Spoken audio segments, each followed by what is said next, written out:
Today, I'm going to share with you how to study for the LSAT effectively and share my specific LSAT study routine with you guys. I'm going to break today's video into 4 parts. First off, how to create an effective schedule.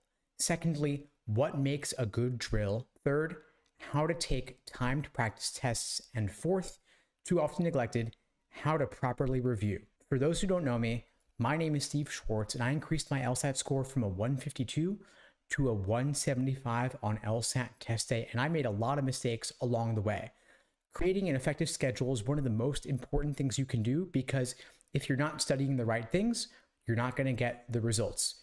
I'm going to share with you my laser approach to LSAT prep, which I use as the foundation for all of my LSAT study plans inside the LSAT Unplugged program. The idea here is that we build the foundation first before jumping into timed practice tests, but there are a lot of steps in between. LASER is an acronym standing for Learning, Accuracy, Sections, Exams, and Review. And you want to adopt the LASER approach in your LSAT prep, because if you're taking practice tests without having built a strong foundation, you're just going to burn through valuable practice material, and you're going to be disappointed in your results because you haven't yet learned what you're being tested on. So the first phase of LASER approach is learning, where you are building that foundation through getting a clear understanding of the different LSAT sections and the different LSAT question types. There are roughly 15 different types of logical reasoning questions. There are 4 major topic categories in LSAT reading comprehension. And so you want to get the lay of the land before you start taking timed practice tests, or else you're not going to know what it is that they're asking you about. Of course, you can learn that foundation through reading LSAT textbooks, which are roughly 500 pages, or if you want to, you can instead take an online course where you learn the basics in short, bite-sized videos like what we've created at LSAT Unplugged for you. The second phase is accuracy, A for accuracy, where you are drilling questions by type to better understand the proper perspective from which to view each LSAT question, and I'll get more into drilling in just a minute. The third phase is S for sections, where you're doing timed sections to work on your pacing to determine how you're going to best allocate your time over the course of the section. With standard timing, meaning without extra time accommodations, you're going to have 35 minutes per section, and it goes by quickly. You don't want to run out of time and not get to all of the questions before the time runs out. You don't want to get bogged down or stuck on any particular questions. More on that later as well. The fourth phase of the LASER approach is the E for exams and endurance, doing full-length timed practice tests so that test day itself will feel like just another run through. You don't want your accuracy to drop in section 4 just because you're tired, because it's section 4. You want to maintain your stamina over the course of the entire exam, which can be quite taxing. Even with just 35 minutes per section, the LSAT ends up being almost 2.5 hours. If you have time and a half or double time, it becomes, of course, a lot longer. The final phase is the R for review, too often neglected. Of course, you want to make sure that you are learning from your mistakes. You are gaining the key insights from the questions that you get wrong, because every question that you answer incorrectly or have difficulty with is an opportunity to learn something new. I've created a framework around review called the Socratic Review Method. It's a cornerstone of my LSAT courses and my one-on-one coaching. You can check out the links below the video to find out more and to book a call with me and my team. We'd be glad to help you out, and I'll share more on review later in this video as well. Now, the reason I crafted the LASER approach to LSAT prep, where you're building that foundation before you're taking the exams and reviewing, is because this was not what I did back when I was studying for the LSAT.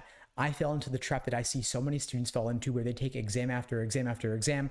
They're measuring their results, they're happy or sad about those results, and then moving on to the next exam. It can be kind of addictive to see the results after each test. You chart them on a graph or something, you're obsessively tracking them, and you're wondering, did I do well, did I do better, or did I do worse, and I'm sad about it. That dopamine is kind of this endless vicious cycle where you're wasting limited material, and the material is a lot more limited than it used to be. There used to be nearly 100 released LSAT exams back when games was on the test. Now, without the games, LSAT reorganized everything, and now there are only 58 exams renumbered from 101 to 158.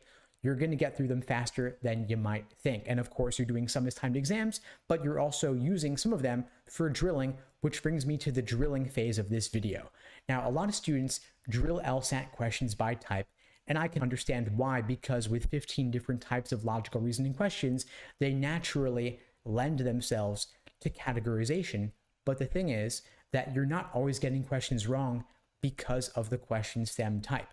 You could be getting them wrong because you don't understand what the question stem is asking, meaning that you don't really understand what is the difference, for example, between a necessary assumption question or a sufficient assumption question, or is it that you didn't understand what the argument was actually saying? Or maybe your issue was with timing. So if your issue is with timing, meaning you're running out of time before you get to the end of the section, maybe you've got to pick up the pace.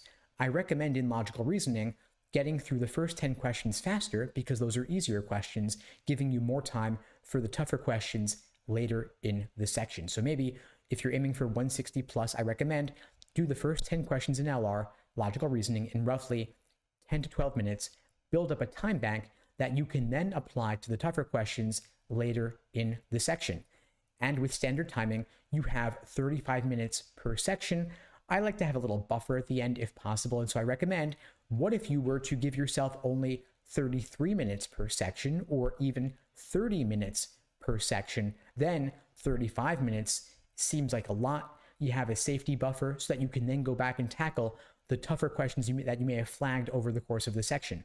For those who aren't aware, LSAT gives you a flagging function inside Law Hub that you'll also have the day of the test, and so you can skip and flag a couple of questions and come back to them later. I personally will flag 3 to 4 questions in a single section of 25 or so LR questions because I just don't want to deal with them in the moment. I trust that with my fast pacing, I'll be able to get back to them later in the section. So I think too many students are overemphasizing drilling by question type and not drilling enough of their pacing, or drilling perhaps methods of reasoning, because maybe you're not totally clear on correlation causation arguments or arguments that confuse necessary and sufficient conditions, and that's what you need to drill to better understand. So keep in mind that you might want to go beyond question stem type when you are drilling. Now, I also wanted to talk a lot about taking time to practice tests and share some strategies for you there as well. Of course, you want test day itself to feel routine, like just another run through, because of course adrenaline's going to be pumping. It's going to feel stressful because you're going to know it's the real thing. And so the more you can simulate that in advance, the calmer you will be on test day itself. And so I recommend taking at least 10 full length timed practice tests before the big day, so that you have simulated every element, not just on the exam itself with the different features that you have in Law Hub, like the countdown clock and the flagging function and whatnot, and the highlighting and the underlining, but maybe you also should simulate prior to the test, what are you going to do for a warm-up? Maybe you want to do a couple of warm-up questions, like a favorite logical reasoning question or a favorite reading comp passage, or maybe you want to simulate when you eat your breakfast or your lunch, or whether you drink 1 cup of coffee or 2 cups of coffee, whether you work out that morning or not. Whatever your ideal routine is, you want to simulate that so that your body and your mind are ready the day of the test itself. Maybe you want to do a quick meditation or yoga session before the exam starts to help calm you down. Whatever you got to do, work it out beforehand during your practice tests as much as possible. Now, I mentioned review earlier, the Socratic review method framework, which is a process that we guide students through at LSAT Unplugged to help you figure out which mistakes you're making and why, so that, of course, you can avoid making them again in the future. We guide you through not just the answer choices, but also the question stem and the stimulus to figure out exactly where your misunderstanding stemmed from. Was it in the argument?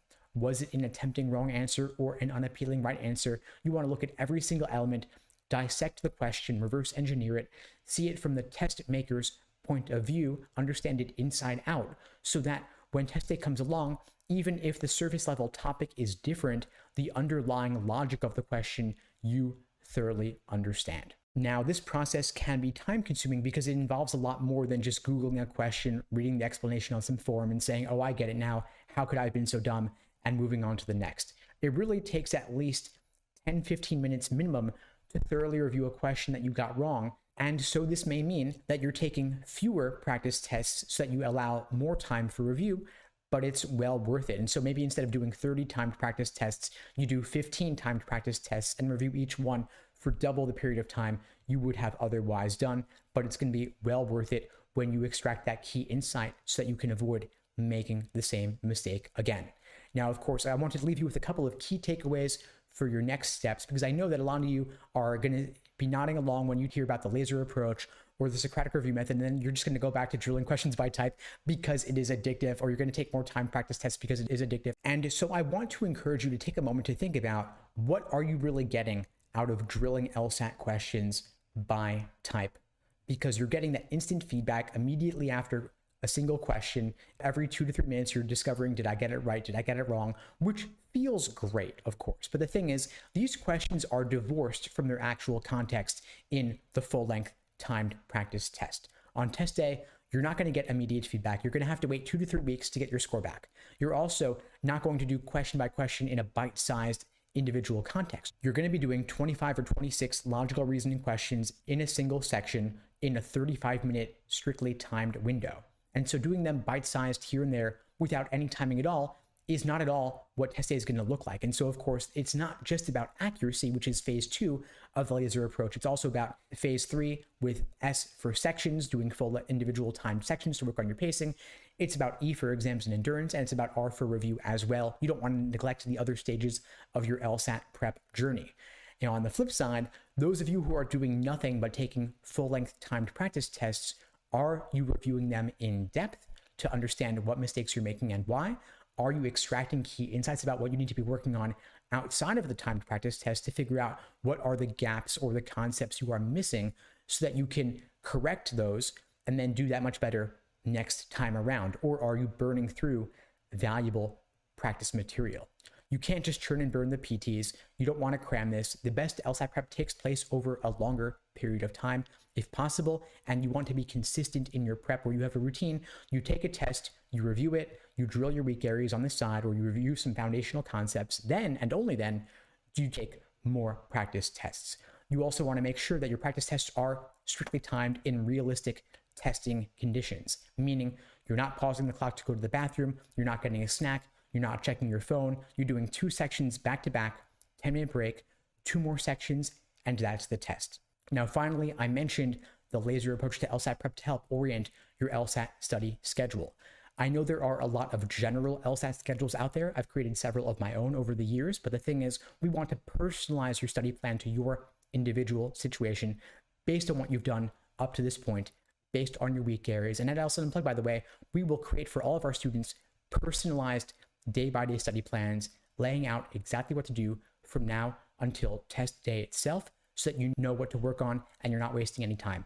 If you'd like to find out more, links below the video. In the meantime, I wish you all the best and take care.